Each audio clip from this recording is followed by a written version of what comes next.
Welcome to the Rim Break Rodeo. We hope this video helps. You start by confirming prerequisites: UN, current registered mobile, and Aadhaar linked to the UAN. Once logged into the UAN member portal, go directly to your profile section. Make sure your current mobile can still receive OTPs. If not, note that an alternate verification path may be needed.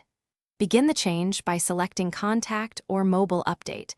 This triggers the portal to verify your identity. Follow prompts immediately, since OTPs expire quickly. Act without delay to avoid repeated attempts. Once you choose the Change Mobile option, type the new 10-digit number carefully. Mistakes are common and costly. Then select the verification route. If your Aadhaar is linked, request Aadhaar OTP. Otherwise, select Employer Attestation. When the OTP arrives, enter it exactly as shown. Don't add spaces or extra zeros. The system validates and shows a pending or confirmed status. If Employer Attestation is chosen, notify HR so they can approve quickly. Delays their slow completion. After successful OTP or employer approval, confirm the change and refresh your profile to see the updated mobile number on the UAN dashboard.